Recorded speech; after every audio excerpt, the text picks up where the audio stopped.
gaji askar ni tak mahal, RM10 sehari je. Pasal orang dulu kalau masuk tentera dia memang semangat sungguh.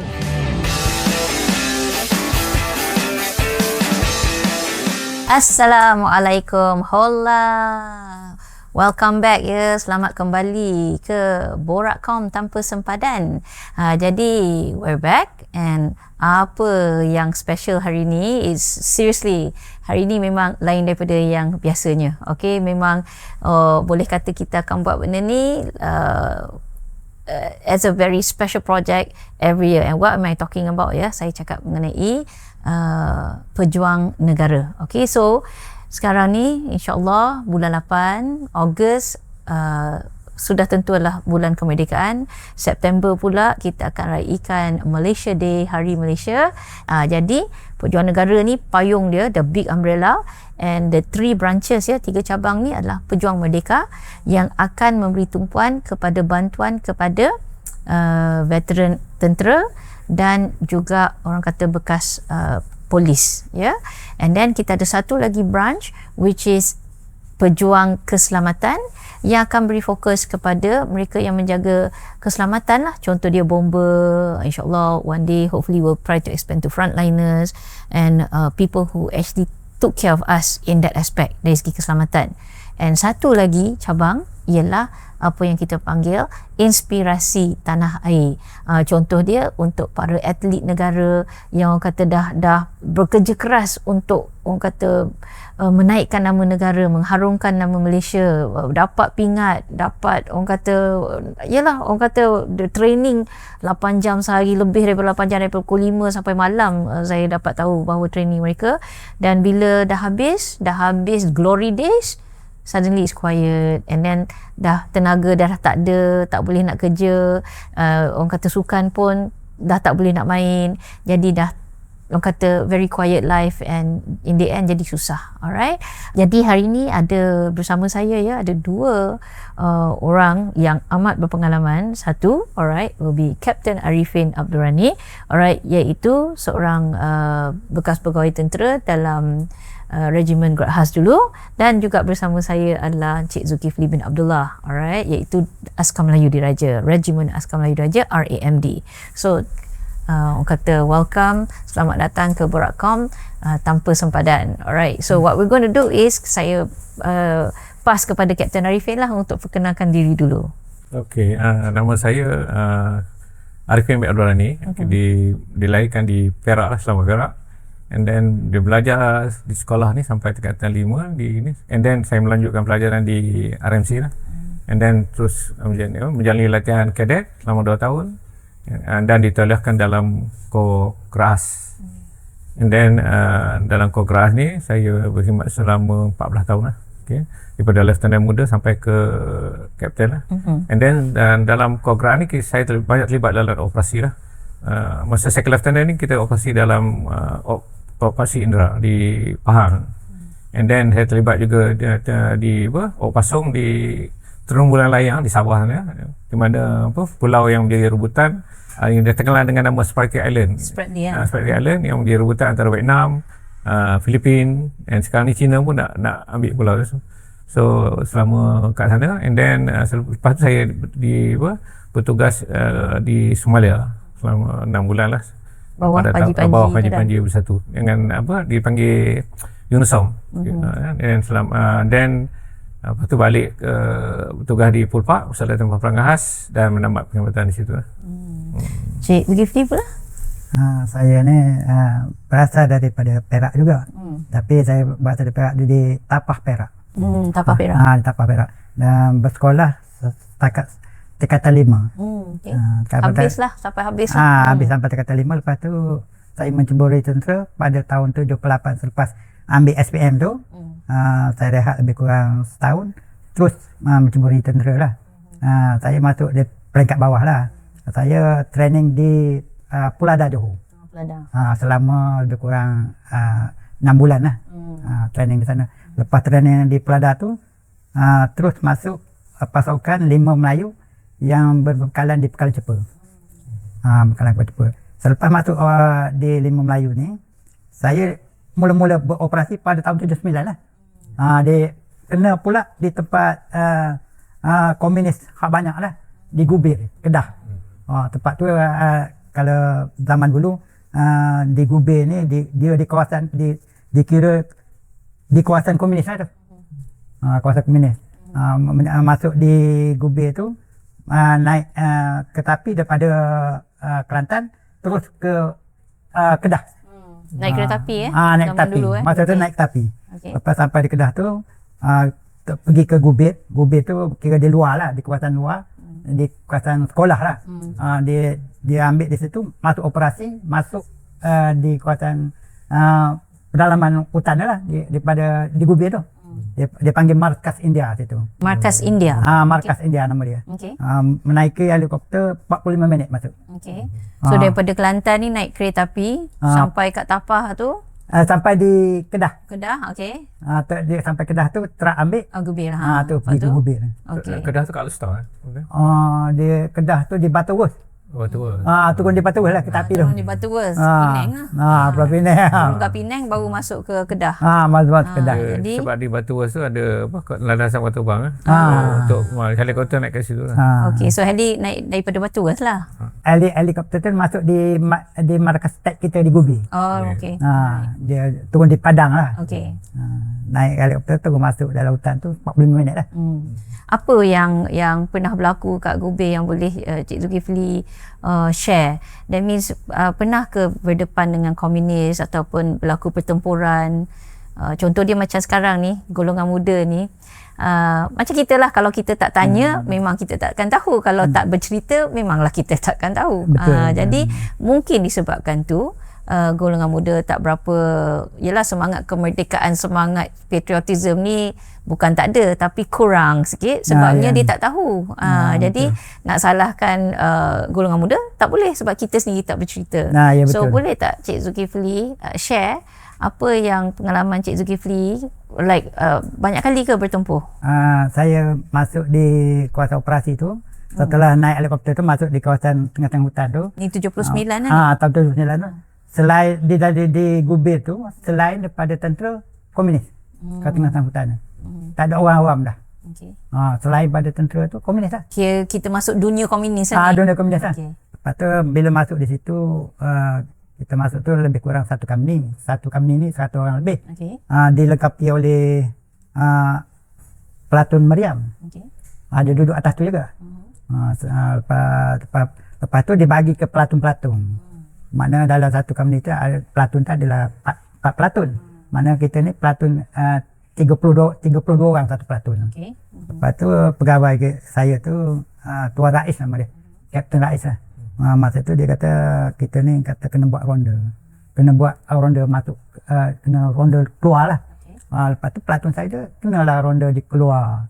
Pada perjalanan pada hari tu, pada malam tu, bila berjalan malam tu, kata pegawai saya tu, dia Lieutenant Jamaluddin nama dia. Dia orang Perak. Dia kata hari ni kita bermalam di lembah ni lah, buat kaki bukit ni dulu. Bila berjalan di kaki bukit tu, dengar bunyi ketuk dalam malam tu. Dia orang kata komunis ni kata. Tapi tak tahu lagi komunis kata tahu. Tidak. Lepas tu lepas siang hari tu, pegawai saya kata pun, Lieutenant Jamaluddin ni kata kita akan pergi di atas bukit ni buat serandap. Mana nak buat serandap lah. Jadi dia akan follow bunyi tu. Bawah atas follow bunyi. Bila nak atas bukit tu memang adalah trek bekas lalu. Lepas tu kita ni pecah kepada 32 ni, dia pecah pada 3 kumpulan. 888. 3 section lah. 3 section. Duduk ujung sekali section ni, tengah section ni, depan sekali section ni. Mana buat serandap di situ lah. Pasal nampak trek tu. Trek ni. Dah ada jejak lah. Ada jejak. Lepas tu lalu bila buat serandap tu daripada 8 pagi tu sampai ke pukul 5 petang. 5 petang. Jadi semua standby je lah. Standby dah dengan sedia nak standby lah. Duduk diam lah kat situ. Diam lah situ. Lepas tu dia sampai pukul 5 tu pegawai dia kata kemungkinan tak ada juga lalu komunis ni dah. Kita buat base di atas. Mana buat ni lah, buat tempat tidur. Kalau sekali panggil base lah. Buat tidur di atas bukit tu. Kita ambil air di bawah. Air jauh juga di bawah. Jadi tak masih dengan sektor kecil-kecil tu ke berkumpul balik? Dikumpul balik 32 orang. So tak jadilah. Tak jadi apa tu, dibubar lah. Lepas tu antar sentri. Bila dia antar sentri, lepas tu kita pun masak lah. Tengah masak tu sentri tu 2 orang. Mula-mula selepas dia sentri setengah jam, dia tukar oleh orang lain pula. Nama dia tu masa tu Hamid, nama dia orang Johor. Hamid ni buat sentri pula. Bila dia sentri tu, dia pun pukul 5.45 petang tak nampak pokok goyang di belakang ni. Pokok ni goyang di belakang ni. Tapi komunis ni dia jalan style satu depan Ricky Sort, belakang tu ada 7 orang lagi. Dia nampak belakang. Dia ingat binatang belakang ni. Rusa ke kejang pun dia tinggal nak tembak jugalah. Dia on dah nyata. Tiba-tiba depan dia. Komunis ni pergi depan dia.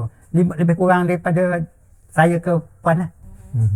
Lepas tu dia pun dia nak tembak ya. Komunis dia letak senjata atas bahu macam ni. Dia pikul senjata. Dia relax jalan. Dia nak angkat macam ni. Ambil ni pun tembak. Kena sini tiga dah lah. Lepas tu kita punya base di dalam tu dengan accident dah tu. Pasal bunyi pukul tiga kali ni dia dengan accident. Rupanya komunis. Diorang tak tahu pun. Tak tahu pun gitu. Pasal dia tembak tu, komunis belakang tadi ada 7 orang lagi, dia ada launcher. Kita askar kita tak tahu dia ada launcher. Dia moden pada kita lagi. Yang itulah laboratory tu. Yang nyata tu. Nyata tu. Yang dia tunjuk. Dia pun tembak. Dia tembak ke belakang. Lepas ke belakang. Pasal kita sentri dengan base dia dekat. How does it work? Dia sebab dia jarak dia ada. Dia jauh-jauh. Okay. Dia salah agak lah. Dia salah agak. Lepas ke belakang. Tapi hebat lah dia orang punya. Dia kata dia ambil dari mana? Betul. Lepas tu sedang depan tu sedang elok lah. Dia nama dia Opera Hasim. Dia ni bagian menembak GPMG. GPMG ni macam tuan tahulah. Perlu berantai. Tembak pom-pom. Dah elok lah adab ke dia dah. Dia pun tembak. Tembak tu komunis belakang tu lari habis.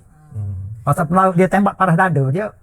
Penembak komposer. Dah tembak okey lah. Tembak pom-pom lari. Seorang tak ada lagi mati lah tu. Lepas tu yang lain tu tak tahu apa lah. Macam saya ni dalam base ni bunyi peluru dia tembak belakang tu atas kepala tung bunyi. Lepas kita bila tengah masak ni lari balik pokok lalu. Lalu balik pokok ni tapi nak bagi semangat tembak juga 2-3 dah. Tembak sajalah bagi semangat kita naik ni. Lepas tu bila malam tu tidur situ lah. Bila malam tu tidur komunis tadi kena tembak tadi dia tak mati lagi. Yang 3 das tu? 3 das dia jatuh saja dulu. Dia tapi tu short range kan? Dia pakai peluru kita ni peluru M16 ni kecil. Dia tembak 3 das dia ada nyawa lagi. Dia rebah jatuh. Rebah jatuh. Dia tak mati. Tak mati. Bila malam baru dia dia ngelepah.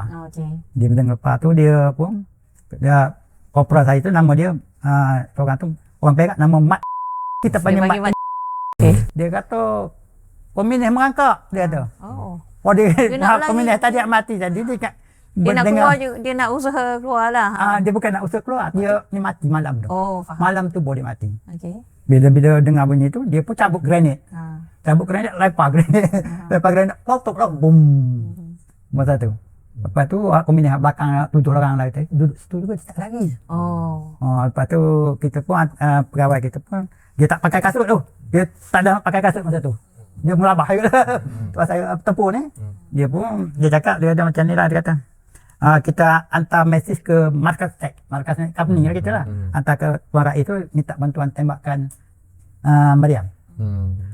Tapi kena tembak meriam ni, kena bagi peta topo, okey lah, 10 angka ni. Bagi pasal kita duduk tepat ni, pasal nak tembak keliling ni. Sebab kita ni sepadan dengan Siam, Gubir ni. Bila Gubir tu, ada lebih kurang 1,000 orang. Anggota komunis situ, camp dia. Tapi Siam dia tak apa komunis duduk. Kita ni tak boleh. Lepas tu takut dia serang situ lah. Kita 30 orang, dia 1,000 lebih. Mana minta bantuan meriam tu tembak keliling. Kita duduk atas tu sampai ke pagi. Lepas kita tak tidur lah. Lepas tu bila pagi tu, barulah pegawai kita kata, kita buat serve tempat tembak komunis tadi. Dia serve tu, makna adalah komunis di situ. Makna komunis mati, apa bawa angkat masuk dalam base kita. Pak lain tu punya komunis ada lagi 7 orang tu baru bergerak pagi tadi juga. Dia pun tak boleh keluar sebab tembakan meriam ni keliling.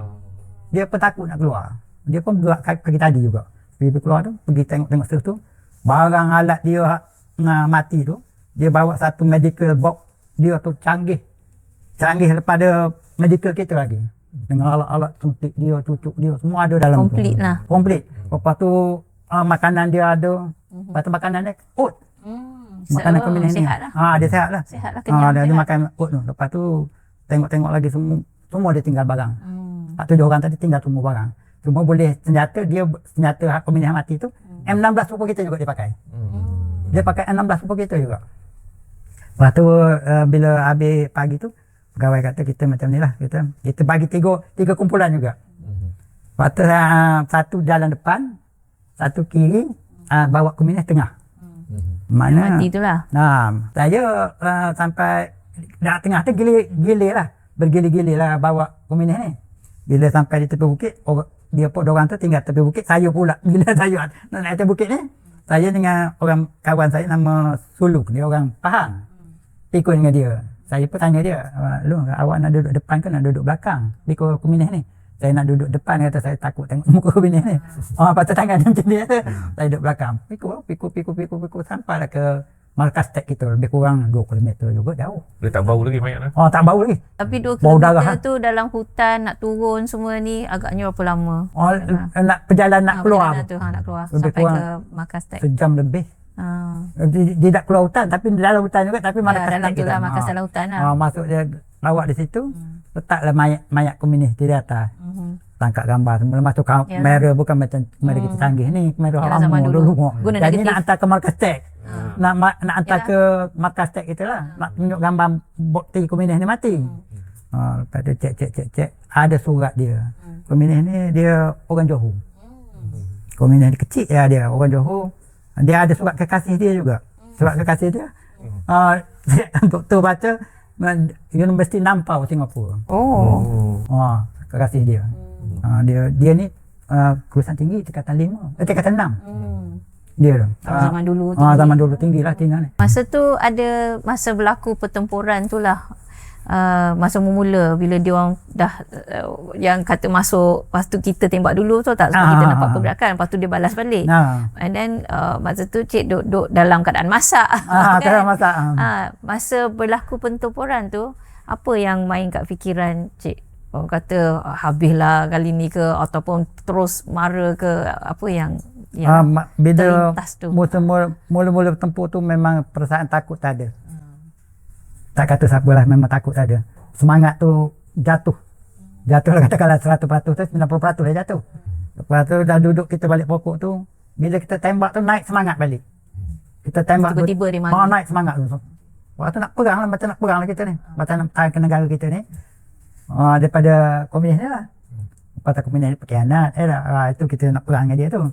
Lepas tu semangat tu tinggi naik, berkobar-kobar lah, kita perjuangan negara lah kita, ni. Lepas tu nak pertahankan, bukannya ni setakat Untuk orang lain. untuk orang lain. Jadi bila kita masuk hutan, orang kata trekking, hiking masuk dalam lah, orang kata duk masuk dalam tu, time tu orang kata dalam fikiran ni banyak kepada family ke, banyak pada perjuangan untuk negara ke, ni kerja. Dia dalam masa tu, kalau kita nak kata gaji askar ni tak mahal, RM10 sehari lah. Tapi dalam masa masuk dalam hutan ni, kita teringat juga keluarga kita. Teringat keluarga. Masa tu saya tak kahwin lagi, teringatlah keluarga di rumah. Mak ayah kita teringat. Lepas tu kita hilangkan tu, kita ni tentera, terpaksa buat tugas macam ni. Pasal kita masuk bidang tentera ni, terpaksa lah kita, semangat kita ni untuk berjuang. Pasal orang dulu kalau masuk tentera dia memang semangat semua. Orang kata gaji dulu RM10 sehari, RM300 sebulan. 300 sebulan. Untuk ni lah 300 sebulan. So kalau kita kata RM10 sehari ni, bermakna bila berlaku pertempuran ni, nyawa dia nilai RM10 lah. Ya betul lah. Puan kata tu betul. RM10, that is the value of their lives. Sebab dah memang dengan peluru dah, and then ada yang kena booby trap. Ada yang bomb trap. Ada rakan-rakan yang dah kehilangan kaki, anggota, tangan, nyawa. Nyawa di RM10. That's it. Macam mana cik? Saya duduk di Gubin ni di bulan puasa. Bulan puasa pula. Bulan puasa. Bulan puasa tu mana kita berpuasa di lautan lah macam tu. Puasa tetap puasa. Puasa tetap walaupun puasa. dalam hutan. Walaupun dalam lautan. Tetap puasa. Cuma di kawasan Gubin ni kita tidak duduk di luar. Kita duduk dalam bunker macam ni lah, macam Ya, perang faham, Iran kan. faham. Dalam tanah. Ya, tanah. Ya. Batu kubur. Faham. Jadi sekarang ni bila dah berlaku dah tamat foto khidmat kan. Ya, betul. Jadi ialah dengan keadaan berdepan dengan musuh ni, dan seperti dah yang dinyatakan tadi, ada yang cedera, ada yang dalam kejadian tu alhamdulillah lah kita boleh kata menang. Ya. Pihak kita yang menang. Betul. Jadi bila berlaku benda-benda macam ni, macam pertempuran, rakan hilang anggota tangan kaki ataupun duduk dalam dunia luar ni dah habis Ya, khidmat ni, macam mana hidup mereka sekarang? Ada yang I'm sure mesti ada yang okey, tapi ada ramai juga yang tak berapa okey. Contoh Dia so Captain macam mana? majoriti yang kalau lain-lain pangkat lah, majoriti banyak yang yang daif lah. Betul. Kalau dalam kita kata dalam 10 mungkin 3 yang berjaya, Betul tuan. 7 lagi tu memang Majoriti lah. perlu sangat pertolongan. Dia the situation tu boleh cerita tak sikit, because I rasa ramai yang tak faham kenapa. Contoh dia kita faham lah kalau dulu RM300, tapi adakah selamanya 300? Dia macam ni, kalau lah dia berkhidmat sampai pencen 21 tahun, dia start dengan private, and then dia naik pangkat, paling tinggi dia boleh pergi pegawai lah. Itu yang cemerlang lah. Kalau yang biasa-biasa ni mungkin pergi corporal, sarjan. Bermakna dia akan pencen pada pangkat corporal, sarjan. Sarjannya lah yang menamat habis lah 21 tahun. Kata dia berhenti corporal. Corporal mungkin dalam 700 boleh lah. Ya, betul. 700, pencen 700 tahun 90-an. 700. And then bila pencen ni dapat separuh je. Maknanya 350 ataupun 400 lah. And then daripada itu dia nak, masa dia tamat perkhidmatan ni, umur dia baru 40 lebih. Sebab dia umur 18 atau dia masuk umur 20 lah kata. Umur 20 dia pencen umur 40. 40 betul. Kalau dia servis tambah setahun lagi 41. So masa tu keluarga dia tengah besar, anak sekolah, anak mungkin 3-4 orang, katalah anak 3 orang kata, paling sikit lah. 3 orang kalau sekolah, kalau sekolah 3 orang sekolah, yuran ni kena fikir pakai baju sekolah kena ada. Kalau setahun, kalau kita ada anak tahun 90-an, at least seorang 200 lah kata seorang untuk masuk ke sekolah je, dengan yuran dengan apa semua. Kalau 3 orang 600. Dengan keadaan gaji pencen macam tu, dia kena kerja lah. Dia kerja, maknanya dia kena kerja untuk tampung pencen dia. Kalau dia buat loan perumahan, kena bayar rumah lagi. Dan tu satu lagi, that's one thing about pasal keluar dunia ni. Satu, dia kena cari kerja. And then bila cari kerja, selalunya kepakaran you all ni tak boleh pakai kat dunia luar kecuali pakai kalau infantry ni dia tak boleh lah kerja, nak kerja apa. Dia dah lagi pun dia umur dah 40, dia pun dah pernah kerja dengan timah arahan. So tiba-tiba you bebas. Kan? Loss. You tak tahu apa nak buat. Kecuali orang bagi arahan. Sebab kita askar ni terkenal dengan SOP. Kita patuh SOP ni. Jangan buat ni, jangan buat ni. Okey, arahan esok pagi baris.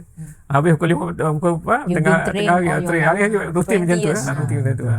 Walaupun hari Ahad, kalau ketua bos kita kata hari itu hari Isnin lah. Kerja macam hari Isnin hari Ahad kita kerja. So that's the thing, bila kita keluar and then agak terhad lah kata job offer. Jadi tawaran kerja ni agak terhad. And then kalau ada pun selalunya kita dengar Pak Gad, security, and then orang pula cakap asyik-asyik Pak Gad je, asyik-asyik Pak Gad, macam tak ada kerja lain ke? Tapi sebenarnya bukan tak ada kerja lain, kepakaran mereka tidak boleh diguna pakai di tempat lain. Because they dah train, is basically they actually train themselves from 18 sampailah pencen untuk lakukan tu. Itu kepakaran dia untuk melindungi negara kita. Kepakaran dia adalah untuk melindungi negara kita. So memang dia akan buat benda tu every time, every single day for 20 to 25 years like that. Lepas tu bila dah berhenti, orang kata pegang senjata dah tak boleh. Itu bukan kerja kat luar. And then mereka bukan jenis yang paperwork. Contoh dia jadi kerja admin, kecuali mereka kerja admin boleh lah mungkin. Jadi basically it's not easy to orang kata beralih lah, nak beralih tu.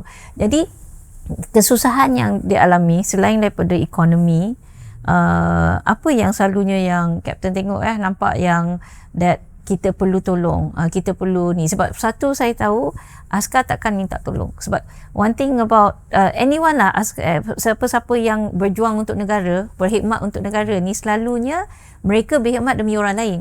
Jadi dia takkan minta tolong. Alright, so sebab mereka sentiasa memberi, jadi nak memberi sampai ke nyawa pun dia bagi, sampai kudung pun dia bagi. Jadi bila dah sampai ke tahap tu, mereka bukan jenis yang meminta. Jadi bahagian tu lah yang kita selalu kata kita yang kena sensitif. Kita iaitu rakyat Malaysia. Contoh dia macam kita yang golongan muda ni kena jagalah tok kita dulu, kena jagalah ayah kita yang jaga kita, sebab dulu dia melindungi negara. So sekarang ni kita boleh tidur sebab mereka. Jadi selalunya apa yang rakyat Malaysia boleh bantu, sebab ramai je yang nak bantu tapi dia tak tahu what's the problem actually. Okay, kalau bekas tentera ni, kalau yang masuk tahun 70-an mungkin sekarang dah umur dah 70 lebih. So saat sekarang ni mereka dah tak boleh bekerja lah, and then penyakit pun ada lah. Tapi yang 70-an tu lah yang melawan komunis. Tapi yang tu yang bekerja yang start tahun 60-an, 70-an, 80-an sampai 90-an ni yang terlibat dengan operasi komunis. Sebab masa tu kita belum bagi ada perjanjian belum letak senjata lah. Komunis tak letak senjata lagi. So dia masa dalam tentera, dia orang berdalam masa tu dia orang pun tak bersama sangat sebenarnya, sebab dia keluar masuk hutan, masuk operasi. So sekarang umur dia dah 70 ataupun lah 75 kat 80 dah. So penyakit ada. So dengan pencing yang sikit ni, dia nak untuk tampung diri sendiri. Medical ni kadang lebih pada pencing lagi. Jadi kalau boleh kita bagi bantuan mereka lah, dengan adanya NGO yang ada ni. Patutnya kita yang hidup senengang sekarang ni, sebab jasa orang dulu, jadi kena bantu lah. Memang tentera dia tak minta, tapi kita yang ada sekarang ni, yang ada sedikit lah rezeki ni, patut dikongsi lah dengan veteran ni, orang lama ni. Bersimpati lah. Dia more to appreciate lah, kata apresiasi. Dia kesan macam ni, bila kita bila kita biarkan veteran yang kita biar, jadi generasi muda sekarang dia kata buat apa nak masuk tentera, bukannya ada orang nak jaga kita pun lepas ni. Dia kan ada attitude macam tu lah. Betul. Tidak terjaga lah. Baik aku kerja ni, kerja lebih bagus daripada masuk tentera. Yalah, tapi ada je persatuan-persatuan dalam tentera, persatuan polis pun ada, persatuan bekas tentera pun ada. Cuma disebabkan tak terlampau ramai. Jadi sebenarnya Kom Malaysia ni, kita ni fill in the gap. Kita akan isi kekosongan dan menyokong apa yang tak cukup. Contoh dia kalau we work with Jeff, we work with KBKM, we work with PBATM. Jadi yang mana yang perlu sokongan, kat situ lah. At least orang kata lebih ramai boleh dapat orang kata kasih sayang kita lah. Orang kata kasih sayang tu lah yang penting. Kadang-kadang bukan keperluan tu memang macam contoh dia benda yang simple je, susu, orang kata lampin, apa lagi kursi roda. Sebab benda tu ramai yang perlukan, tapi bajet untuk benda tu tak semestinya dapat kat dia masa tu. Jadi lambat sikit. Contoh dia akan bagi pada yang biasalah yang lebih memerlukan kritikal masa tu lah. Tapi yang kritikal ni ramai. Jadi yang paling kritikal daripada kritikal. Dia veteran sekarang ni boleh kita kata ada 300,000 orang veteran lah. Kata kita separuh daripada ni kita kata yang memerlukan bantuan. Betul. So banyak. So kalau kita NGO atau bagi semangat kepada NGO, kepada KOM ke apa semua kan, dia dapat membantu grup-grup yang tunggu giliran ni. Sebab bantuan kerajaan pun dia tak boleh bagi semua, dia ikut giliran dia. So kalau kita boleh bagi bantu percepatkan yang tunggu giliran ni, jadi mereka kebeban lah. Itu ada NGO ni yang support macam tu lah. InsyaAllah. So basically untuk tahun ni 2026, alright, 2026 untuk Pejuang Negara, kempen Pejuang Merdeka, alright, Pejuang Merdeka untuk membantu ataupun menghulurkan, kata memberi kasih sayang kita lah dalam bentuk bantuannya kepada satu veteran Angkatan Tentera dengan polis lah di bawah Pejuang Merdeka ni. So sasaran kami iaitu Kom Malaysia adalah RM200,000, okey, untuk kempen Pejuang Negara, insyaAllah. Jadi sedikit-sedikit tu akan dipecahkan lah kepada setiap cabang tadi. Jadi kami bekerjasama dengan dengan rakan-rakan kami, rakan-rakan strategik seperti Kelab Veteran Komando Malaysia, dan macam Kapten ni mantan YDP dulu. We also work with Jeff Oswald, Jabatan Hal Ehwal Veteran. We also work with PVATM, iaitu Persatuan Pertubuhan Veteran Persatuan Veteran Angkatan Tentera Malaysia. Dan dia banyak sangat persatuan, tapi orang kata every persatuan ni dia nak jaga kebajikan, cuma masalah kekangan mereka adalah selalunya dana lah, dana yang tidak mencukupi. So siapa-siapa yang nak sponsor, alright, kami membuka untuk tajaan, untuk menjaga dan orang kata to show your appreciation, to prove that we love them and to prove that we do not forget them. Mereka diingati, alright, dan kita tak nak nanti bila dah tak ada dalam keadaan yang nobody remembers me, everything I did was, that's it. It's like, it's not nothing because we have what we have because of them, but they feel as though nobody appreciated them. So I think it's not something that we should allow to happen. It should not happen actually. So pesanan sekejap dalam 2 minit, seorang satu. Cik Zul? Pesanan saya dah, saya berharaplah kepada yang bersepati dengan tentera-tentera ni, kebanyakannya hak berhenti dulu, tentera dulu gaji dia kecil, pencen kecil. Lepas tu bersempatilah dengan mereka, kerana sekarang veteran-veteran ni, hak yang paling kat tua ni banyaknya sakit dah. Dia orang ni kadang-kadang memerlukan kewangan, macam kerusi roda, macam Cik Puan cakap tadi lah. Macam-macam lah perbuatan lah. Kalau boleh minta sepatilah kepada hak anak memberi. Kita dulu sebenarnya. Ya, insyaAllah. Okey, kepada yang melihat podcast ni lah, so kena bagi sokongan kepada NGO lah macam KOM ni, kerana ini adalah NGO yang julung kali yang dalam Malaysia ni yang mengadakan program macam ni. Kalau kita bagi personal bantuan kepada pesakit, mungkin bagi dalam RM10-20, tapi bila dana ni kita kumpul dalam salah satu NGO ni, dia dapat besar, and then dia punya target tu lebih besar lah. So kita haraplah supaya program ni ataupun berjalan dengan berjaya, dan seterusnya dapat membantu veteran tentera di dalam Malaysia ni, InsyaAllah. So there's so many stories, banyak sangat kisah yang kami dengar, sebab kami bukannya interview hari ni je, banyak juga cerita-cerita kisah, bukan sahaja di Gubir, di Gubir Sempadan, kan, dekat Raut Pahang lagi, banyak lagi, dekat mana lagi, yang banyak dekat Negeri Sembilan lagi, Perak lagi. So all kisah ni seluruh Malaysia, Sabah Sarawak termasuk tu. Alright, dengan Spratly Islands lagi, nak melindungi kita punya pulau tu, alright, yang jadi rebutan perairan kita. Kalau orang masuk, habis, you lose your land, you lose your home, you lose your home, there's nowhere to put your family. Kita akan jadi orang yang hidup dalam keadaan terpinggir, mengungsi, nowhere to go. Alright, jadi untuk kempen pejuang negara, InsyaAllah bantuan kami adalah daripada sekecil-kecilnya. Tengok dana lah. Kalau dana cantik masuk, InsyaAllah bolehlah kita, orang kata, bantu dengan lebih besar lagi. Contoh dia hopefully boleh bikin rumah, contoh, sebab ramai yang duduk macam Kapten katalah dalam keadaan daif, memang tak sangka rumah macam tu, tentera. Betul. Tentera hidup dalam keadaan yang memang very sad lah to see sometimes. So we're hoping that share this podcast, spread the word.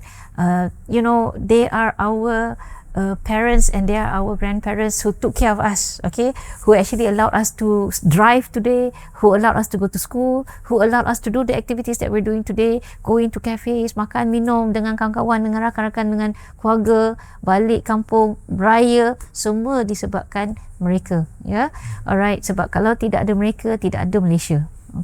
So hopefully we'll see you again inside this Borakcom podcast, which is Borakcom Tanpa Sempadan. Terima kasih kepada for coming here. Terima kasih sangat kerana kata share pengalaman tu.